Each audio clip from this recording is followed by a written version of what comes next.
아침 공기가 아직 차갑게 남아있던 새벽 6시, 작은 단독주택의 얇은 커튼 사이로 희끗한 빛이 살며시 스며들었습니다. 김노인은 부엌 식탁 앞에 천천히 앉아 계셨습니다. 식탁 위에는 종이 질감이 거칠게 느껴지는 하얀 약봉지 몇 개와 물컵 하나만 놓여 있었고, 갓 지은 밥 냄새나 구수한 국물 향기는 어디에도 없었습니다. 김노인은 물 한 모금을 입에 머금은 뒤 손끝으로 야가를 하나씩 집어 조심스럽게 삼키셨습니다. 나이가 들면 아침은 건너뛰어도 괜찮다고 자신을 달래보셨지만 속은 이미 더부룩했고 가슴께에는 알 수 없는 공허함이 둥그렇게 자리 잡고 있었습니다. 창문턱에 내려앉은 먼지가 연한 아침빛에 반짝였고 싱크대에서 말라가던 그릇에서 희미한 세제 냄새가 올려왔습니다. 혼자 사는 노인의 아침이 이렇게 차갑고 고요했음을 그 순간 김 노인은 비로소 또렷하게 마주하셨습니다.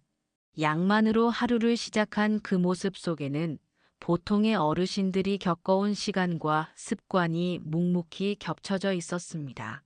거실에서는 텔레비전이 아주 낮은 볼륨으로 켜져 있었고 앵커의 정확한 발음이 집안의 정적을 가늘게 가르며 흘러나왔습니다. 최근 조사에서 노인층의 건강 악화가 심각한 수준에 이르렀다는 소식이 전해졌고 만성질환 환자가 빠르게 늘고 있다는 설명이 이어졌습니다. 출근 준비로 분주하던 아들은 넥타이를 매던 손을 잠시 멈추고 화면을 바라보았습니다. 아버지의 마른 어깨와 느리게 움직이는 손놀림을 힐끗 보고는 마음 한편이 무겁게 내려앉았다고 느끼셨습니다. 언제부터인지 아버지의 식사가 이렇게 간단해졌는지 바쁜 생활 속에서 눈치채지 못한 변화가 불쑥 현실로 다가왔습니다. 텔레비전 소리는 분명 평범한 아침 뉴스였지만 이 집안에는 작지 않은 경고처럼 울렸습니다. 화면은 이내 밝은 조명의 병원 진료실로 전환되었고 흰 가운을 단정히 갖춰 입은 의사가 카메라 쪽으로 몸을 약간 기울이며 차분히 말했다고 설명했습니다.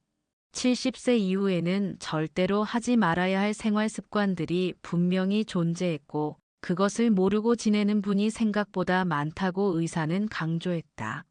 오랜 시간 외래와 병동에서 노인 환자들을 돌봐 온 경험이 그 목소리 안쪽에 깊은 울림으로 담겨 있었다고 느껴졌습니다. 화면 앞에 앉아있던 많은 어르신들의 눈빛이 조금씩 진지해졌고 평소 대수롭지 않게 여겼던 일상의 조각들이 혹시 건강을 갉아먹는 나쁜 습관은 아니었는지 각자 마음속 계산이 시작되었다고 전해졌습니다. 매끈하게 닦인 진료실 바닥, 약간 차가운 형광등빛, 알코올, 솜냄새가 묘하게 섞인 공기가 경고의 메시지를 더 선명하게 떠올려 주었습니다. 이어진 화면 자막에는 5줄의 굵은 글씨가 차례로 나타났습니다. 아침 거르기, 물 적게 마시기, 스마트폰 과사용, 운동 부족, 사회적 고립. 글자 하나하나가 화면 정중앙에 고요히 떠오를 때마다 김노인의 표정은 아주 조금씩 굳어졌습니다. 텔레비전 화면을 또렷하게 응시하던 그의 눈동자에는 당혹과 두려움이 교차했고 자신이 그 5가지를 모두 하고 있는 것은 아닌지 짧은 의심이 마음을 스쳤습니다. 집안에는 TV 소리만 얇게 울렸고 김노인의 호흡 소리마저도 조용히 가라앉았습니다. 평생을 건너온 일상이 자연스럽다고 믿어왔는데 그 익숙함이 어느새 위험 신호로 바뀌어 다가온 순간이었습니다. 김노인은 창밖을 한동안 말없이 바라보셨습니다. 골목 너머로 아침 햇살이 조금씩 번져들었지만 마음속은 여전히 어둠에 감싸인 듯 했습니다. 저 위험한 습관들을 자신도 모두 지니고 있는 것은 아닌지, 그렇다면 지금의 건강은 과연 어떤 상태인지 생각이 겹겹이 쌓였습니다. 지금까지 별일 없이 지내왔으니 괜찮으리라 믿었던 마음에 작은 균열이 생겼고 그 균열 사이로 잔잔한 불안이 스며들었습니다. 이런 고민은 김노인 혼자만의 것은 아니었고 전국 곳곳에서 많은 어르신들이 같은 걱정으로 아침을 맞이하고 있었을 것이라 해설은 덧붙였습니다. 며칠이 지나 위쪽이 타는 듯 쓰리다고 느껴지던 아침, 김노인은 병원 대기실의 플라스틱 의자에 조용히 앉아 자신의 번호가 불리기를 기다리셨습니다. 얼굴빛은 평소보다 희고 다문 입술 곁에는 기운이 덜어져 있었습니다. 진료실에 들어가 의자에 앉자마자 김노인은 며칠 전부터 속이 심하게 쓰리고 아파 견딜 수가 없었다고 말했습니다. 단지 아침 식사를 거른 것뿐이라고 생각했는데 통증은 생각보다 깊고 꾸준했습니다. 소독약 냄새가 연하게 감도는 진료실 공기는 답답하게 차 있었고 잠깐의 침묵 사이 시계 초침 소리가 또렷하게 귀에 들어왔습니다. 의사는 고개를 조용히 끄덕이며 비슷한 사례를 수없이 보아왔다고 차분히 설명했습니다. 아침을 거르는 일은 단순한 습관처럼 보였지만 노년의 몸에는 위험 요인으로 쌓여 어느 순간 통증과 질환으로 모습을 드러낸다고 말했습니다. 같은 병원의 다른 진료실에서는 가족들에게 설명이 이어졌습니다. 아침 식사를 거르면 혈당이 불안정해지고 위장관이 예민해져 위염이나 궤양으로 이어지기 쉽다고 의사는 차분히 강조했다고 전해졌습니다. 환기 팬이 약하게 돌아가며 내는 바람 소리와 서류 넘기는 소리가 진료실 배경을 채웠고 가족들의 표정에는 놀라움과 걱정이 서서히 드리워졌습니다. 한 끼쯤은 괜찮을 것이라 가볍게 여겼던 일이 노년에 이르러 심각한 결과로 돌아올 수 있다는 사실이 그날따라 훨씬 더 가까이 다가왔습니다. 나이가 들어갈수록 특히 아침의 규칙성이 몸을 지켜준다는 설명은 말끝의 단호함과 함께 진료실 안에 있던 사람들의 마음에 깊은 울림을 남겼습니다. 도심의 오래된 다세대 건물, 좁은 복도를 따라 난 작은 원룸의 문이 열렸습니다. 박 할머니는 전기 포트에 물을 올려두고 커피를 탔습니다. 달력에는 약속이 거의 없었고 싱크대 위에는 설거지하지 않은 잔들이 차곡차곡 쌓여 있었습니다. 그 잔들은 대부분 커피 잔이었고 유리컵은 먼지가 앉아 오랫동안 쓰이지 않은 듯 했습니다. 박 할머니는 물을 마시는 일이 영 내키지 않으셨습니다. 물은 싱겁고 맛이 없다고 늘 느끼셨고 따뜻한 차나 진한 커피면 충분하다고 여기고 계셨습니다. 하루 종일 목을 축이는 일은 대개 커피로 대신되었고 물 한 컵도 채 마시지 않는 날이 이어졌습니다. 겉으로 보기에는 평범했지만 몸속에서는 조금씩 수분이 모자라 살만 따가운 갈라짐이 생기듯 불편이 쌓여가고 있었습니다. 입술은 잘 텄고 피부는 거칠어졌지만 박 할머니는 그것이 그냥 나이에 따른 자연스러운 변화라고 여겨 넘기셨습니다. 어느 오후 공기가 눅진하게 가라앉아 있던 시간에 박 할머니는 갑작스런 어지럼으로 벽을 더듬어 의자에 앉으려 했지만 몸의 균형이 잡히지 않아 바닥에 무너져 내리듯 쓰러지셨습니다. 아래층에서 올라온 이웃이 문을 두드렸고 잠시 후 구급차의 경광등이 좁은 골목을 붉게 물들였습니다. 응급실은 특유의 분주함으로 가득했고 기계음과 발걸음 소리가 뒤엉켜 긴박함을 더했습니다. 링거 바늘이 손등에 들어갈 때의 차가움이 순간적으로 짧은 통증을 남겼고 의료진은 언제부터 물을 이렇게 적게 드셨는지 조심스레 물었다고 전해졌습니다. 가족들은 크게 놀라며 물을 잘 안 마신다는 사실을 알긴 했지만 이렇게까지 위험할 줄은 미처 몰랐다고 속으로 되뇌셨습니다. 희미한 의식 사이 박 할머니는 이제야 물 한 잔의 소중함을 깨달았다고 깊이 후회하셨습니다. 작은 습관 하나가 자신을 이토록 급하게 끌고 온 사실이 마음을 서늘하게 만들었습니다. 응급실에서 한 발짝 떨어진 복도 끝 벽면의 안내 표지 옆에서 의사는 보호자에게 천천히 설명을 이어갔습니다. 65살 이상에서는 갈증 신호를 느끼는 능력 자체가 무뎌지기 쉬웠고, 그래서 의식적으로 물을 챙겨 마시는 습관이 필요했다고 말했습니다.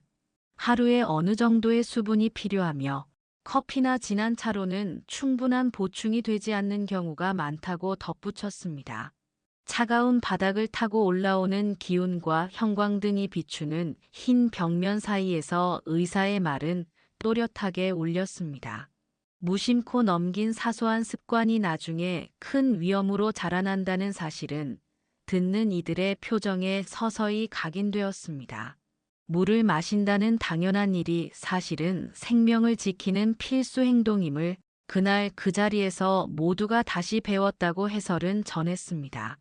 밤 공기가 깊어가던 11시 무렵, 또 다른 방에서는 스마트폰의 푸르스름한 빛이 어둠 속에서 홀로 반짝였습니다. 최 씨는 평소처럼 잠이 오지 않아 영상을 하나, 또 하나 이어보셨습니다. 베개 끝에는 고개를 괸고 누운 자국이 길게 남아 있었고, 손목은 화면을 오래 쥐고 있어 저릿저릿했습니다. 영상이 끝날 때마다 다른 영상이 자동으로 재생되었고, 시간은 새벽 2시를 넘어섰습니다. 잠시만 보자고 마음먹었던 시작은 늘 그 시간을 훌쩍 지나가게 만들었습니다. 창문 밖에서는 간간히 지나가는 차 소리가 낮게 깔렸고, 방 안에는 화면에서 나온 푸른 빛이 최 씨의 얼굴선을 얇게 타고 흘렀습니다. 외로운 밤을 달래주는 벗처럼 느껴졌지만 그 빛이 수면의 문을 점점 더 굳게 닫고 있다는 사실을 그때의 최 씨는 아직 알지 못하셨습니다. 몇 달이 흐르자 최 씨의 낮은 점점 더 길게 늘어진 졸음으로 얼룩졌습니다.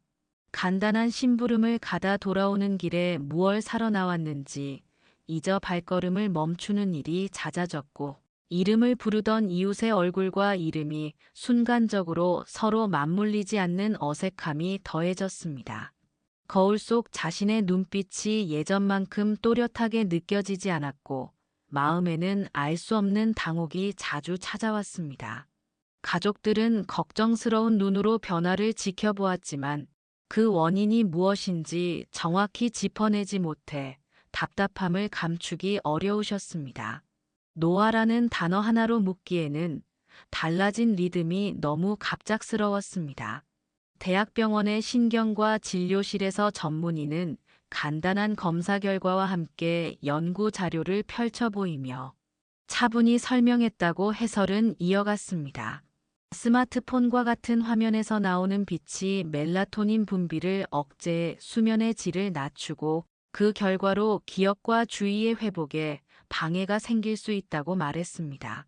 특히 노년층에서는 수면 위생이 무너지면인지 기능 저하의 위험이 높아질 수 있어 주의를 요한다고 덧붙였습니다. 설명을 듣는 동안 최 씨는 마음 한가운데에서 무언가 서늘하게 내려앉는 느낌을 받으셨습니다.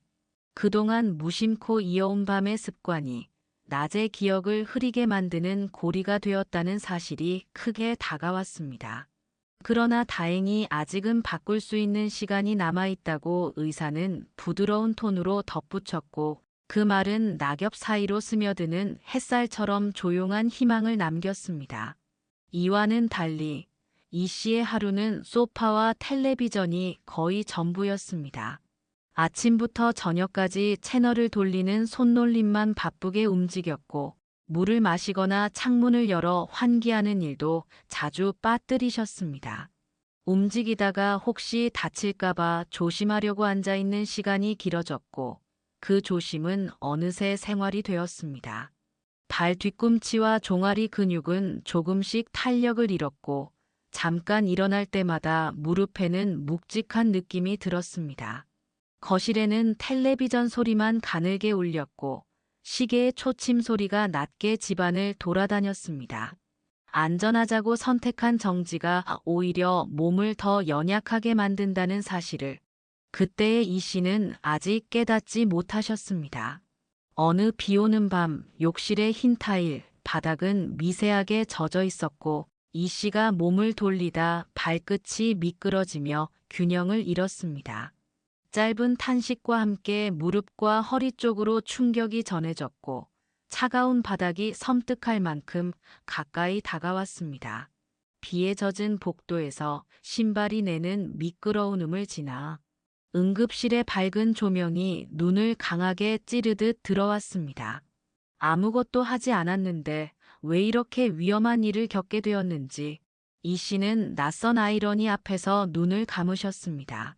안전을 위해 붙잡았던 정지의 시간들이 실은 균형감과 근력을 조용히 빼앗아왔다는 사실이 뒤늦게 실감으로 다가왔습니다. 그와 반대로 동네 노인복지관의 운동실에서는 또렷한 웃음소리가 줄곧 이어졌습니다. 바닥에 깔린 매트는 약간의 땀 냄새와 섞인 고무향을 풍겼고 음악은 과하지 않게 박자를 잡아주었습니다. 어르신들은 트레이너의 안내에 따라 목과 어깨를 천천히 풀고 가벼운 덤벨을 잡아 팔을 들어올리며 숨을 맞추셨습니다. 처음에는 모두 어색해 하셨지만 몇 번의 반짝이는 땀방울이 지나자 얼굴에는 혈색이 돌았고 표정에는 작은 자신감이 되살아났습니다. 함께 움직이며 서로의 이름을 확인하고 지난주보다 팔을 조금 더 곧게 든 것을 기쁜 표정으로 칭찬하는 장면들 속에서 몸과 마음이 동시에 가벼워졌다고 느끼는 목소리들이 고르게 섞였습니다. 나이가 들었어도 몸은 여전히 변화의 메시지에 반응했고 함께여서 더 쉬운 변화가 존재했습니다. 저녁이 내린 어느 날 김할머니는 작은 원룸의 식탁에 혼자 앉아 조용히 밥을 드셨습니다. 반찬통에서 꺼낸 반찬은 간소했고 밥 공기는 절반 정도만 채워져 있었습니다. 휴대전화는 옆에 놓여 있었지만 그날도 알림음은 울리지 않았습니다. 가족들에게 전화가 오기 어렵다는 사실을 머리로는 이해했지만 마음속 공백은 이해를 넘어서는 크기였습니다. 김할머니는 젓가락을 내려놓고 창밖 어둠을 잠시 바라보셨습니다. 시계 초침 소리가 유난히 크게 들렸고 방 안 공기는 조금 차갑게 느껴졌습니다. 세상을 향해 열어두었던 문틈들이 하나둘 닫혀 온 듯한 고독이 자리를 넓혀갔습니다. 몇 주가 지나 김할머니는 지역 정신건강센터의 문을 조심스럽게 밀고 들어가 상담실 의자에 앉으셨습니다. 소파의 쿠션감이 낯설었고 편안하려는 마음과 울컥하려는 마음이 동시에 올라왔습니다. 상담사의 눈빛은 깊고 온화했습니다. 김할머니는 삶이 점점 더 외롭고 힘겨워졌다고, 이 고요함이 때로는 숨을 막히게 했다고 어려운 말을 한 단어 한 단어 조심스럽게 꺼내 놓으셨습니다.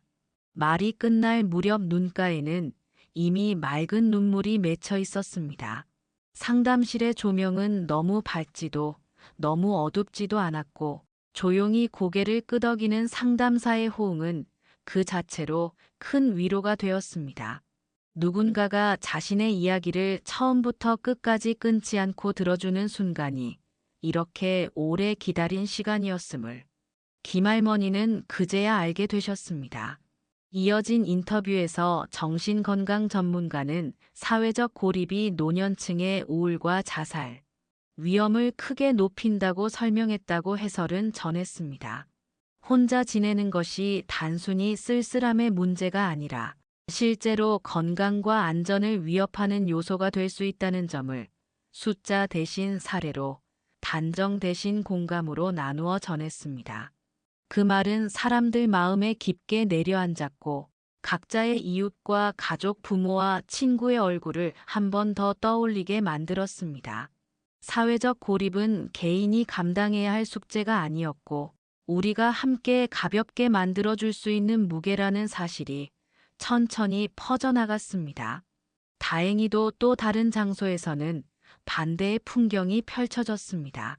동네 문화센터의 작은 강의실에서는 하모니카 소리가 어눌하지만 즐겁게 울렸고 옆방에서는 난타북을 어르신들이 번갈아 치며 박자를 맞추셨습니다.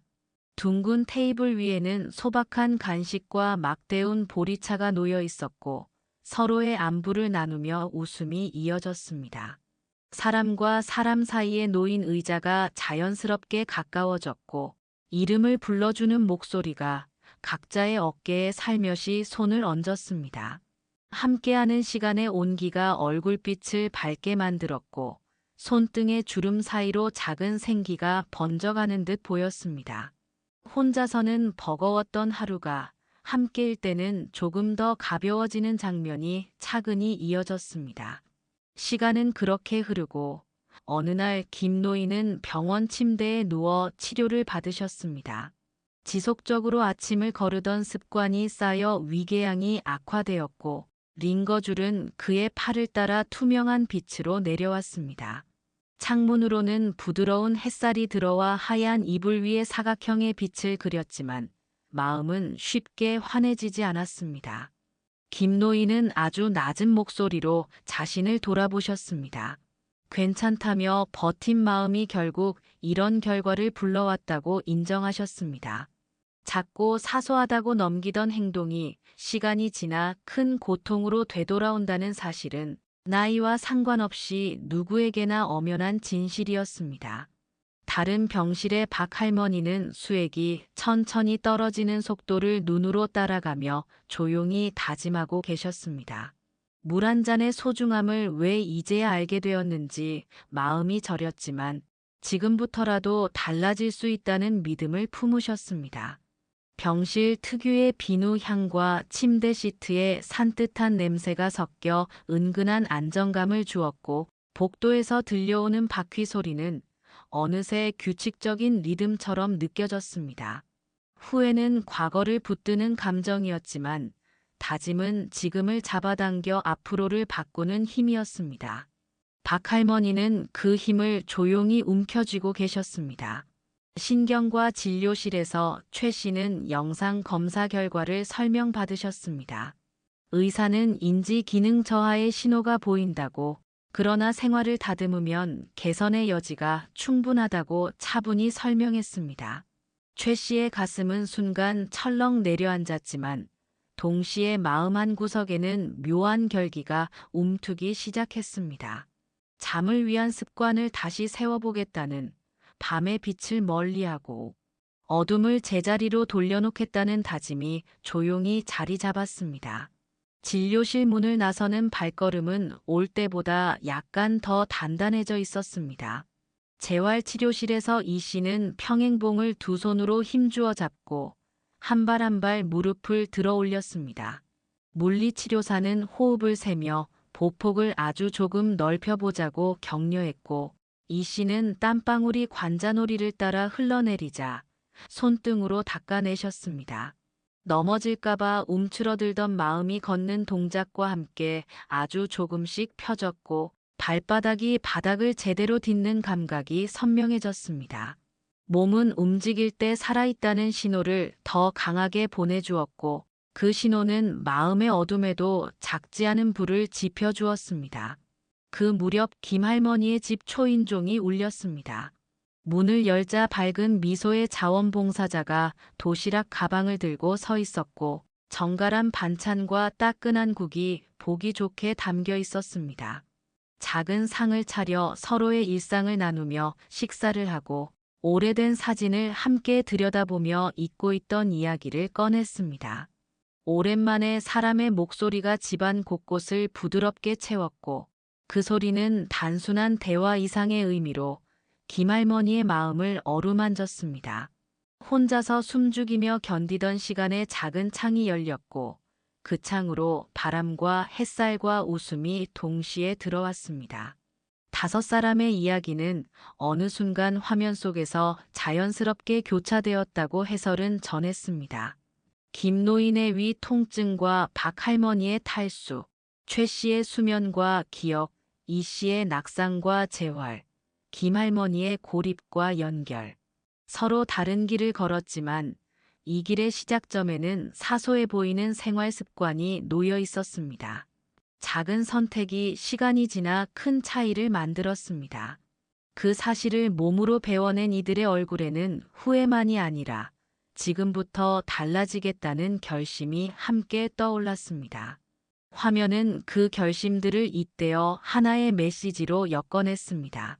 나이와 상관없이 오늘의 한 걸음은 내일의 몸과 마음을 분명히 바꿀 수 있다고 말했습니다. 종합병원 강당에서 열린 건강 강좌의 무대 위, 의사는 마이크를 손에 쥐고 청중을 천천히 바라보았습니다. 절대로 피해야 할 5가지 습관을 바꾸기만 해도 건강 수명이 분명히 늘어난다고, 70 이후라도 결코 늦지 않다고, 오늘부터 시작하면 된다고 또박또박 전했습니다. 의자의 등받이에 등을 기대고 듣던 어르신들의 눈빛에는 반짝이는 기운이 되살아났습니다. 강당 뒤편에서 들려오는 박수 소리가 점점 커졌고, 이어진 질문 시간에는 구체적인 실천 방법이 서로 오갔습니다. 아침을 챙기는 법, 물을 잊지 않는 법, 밤에 화면을 멀리하는 법, 앉아있는 시간을 줄이고 안전하게 움직이는 법, 사람 사이의 거리를 다시 좁히는 법. 모두가 각자의 자리에서 일어설 수 있는 방법이었습니다. 며칠 뒤 김노인의 아침 식탁에는 변화가 선명했습니다. 김이 얹힌 미역국과 노릇하게 부친 계란, 작은 접시에 담은 김치가 정갈하게 놓였고 따뜻한 밥에서는 쌀 냄새가 은근히 올라왔습니다. 김노인은 숟가락을 들어 천천히 국물을 먼저 드셨습니다. 목을 타고 내려가는 온기가 배 안쪽으로 퍼져가는 걸 느끼셨습니다. 아침이 이렇게 맛있고 든든했음을 오랜만에 떠올리셨습니다. 그것은 한 끼의 식사를 넘어 스스로를 돌보기 시작했다는 신호였습니다. 창문으로 들어온 햇살이 식탁 위 그릇의 둥근 가장자리를 반짝이며 감쌌고 김노인의 미소는 한결 편안해졌습니다. 공원의 아침 공기는 맑고 서늘했습니다. 이 씨는 운동 모임의 원형 대열 속에서 천천히 목을 풀고 어깨를 돌리셨습니다. 트레이너가 호흡을 맞추자고 손의 리듬을 보여주었고 함께 나온 어르신들이 서로의 동작을 보며 작은 환한 웃음을 건넸습니다. 예전에는 넘어질까봐 두려웠지만 이제는 균형을 잃지 않기 위해 움직여야 한다는 사실을 몸이 먼저 기억해냈습니다. 발 뒤꿈치로 바닥을 딛고 발가락으로 나아가는 감각이 분명해졌습니다. 하늘은 높았고 나뭇잎 사이로 스며드는 빛이 잔디 위에 점점이 떨어졌습니다. 움직임의 즐거움이 다시 시작되었습니다. 밤 시간이 되자 최 씨의 방 풍경도 달라져 있었습니다. 스마트폰은 거실 서랍에 자리를 바꿔 앉았고 침대 옆 탁자에는 오래전 선물로 받았던 시집이 펼쳐져 있었습니다. 최 씨는 조용한 클래식 음악을 아주 낮게 틀어놓고 서너 페이지를 천천히 넘기셨습니다. 글자 사이의 여백에서 마음이 깊게 숨을 쉬는 느낌이 올라왔고 부드러운 스탠드 조명이 눈을 편안하게 해주었습니다. 불을 끌 때는 오늘이 너무 길지도 너무 짧지도 않았다고 스스로에게 말하셨습니다. 창밖 달빛이 커튼 가장자리를 타고 들어와 방 안한 귀퉁이를 부드럽게 비추었고 오랜만에 잠은 조용히 깊게 다가왔습니다. 며칠 후 김할머니는 문화센터에서 새로 만든 친구들과 함께 작은 공연을 보셨습니다. 프로그램이 끝나고 셋이서 근처 분식집에 들러 따끈한 어묵 국물을 나눠 마시며 오늘의 장면들을 이야기하셨습니다. 서로의 이름을 자연스레 부르며 약속을 잡는 목소리에는 설렘이 묻어 있었습니다. 집으로 돌아가는 길, 가로등 아래 그림자가 길게 늘어졌지만 마음은 가벼워졌습니다. 문을 열어 집 안에 들어섰을 때 고요함은 더 이상 외로움으로 다가오지 않았고 쉬어가는 평안으로 다가왔습니다.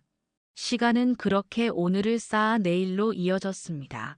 어느 날 오후 석양이 서서히 골목과 공원을 붉게 물들였고 5분의 어르신은 같은 속도로 천천히 걸었습니다. 김노인의 얼굴에는 규칙적인 식사가 돌아오며 생기가 돌았고 박 할머니의 손에는 반짝이는 금속 물병이 가볍게 매달려 있었습니다. 최 씨는 눈빛이 맑아져 주변의 이야기에 고개를 자주 끄덕이셨고 이 씨의 보폭은 한층 안정적이었습니다. 김할머니는 새로 사귄 친구와 팔을 살짝 걸고 오늘 들은 노래를 작은 소리로 흥얼거리셨습니다.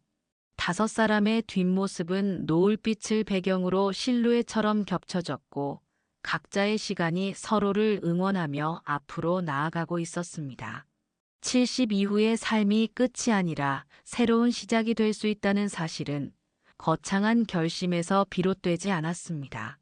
아침 한 숟가락의 온기, 투명한 물 한 컵의 맑음, 밤의 화면을 끄는 작은 용기, 의자에서 일어나 두 발로 바닥을 딛는 움직임, 누군가에게 안부를 전하는 짧은 메시지 같은 사소한 행동들에서 시작되었습니다. 그렇게 사소한 행동들이 하루를 바꾸고 그 하루들이 모여 한 해를 바꾸고 결국 삶의 윤곽을 다시 그려냈습니다. 다섯 분의 발걸음은 그 사실을 조용히 증명했습니다. 석양은 점점 더 붉게 번졌고 바람은 이마의 땀을 부드럽게 말려주었습니다.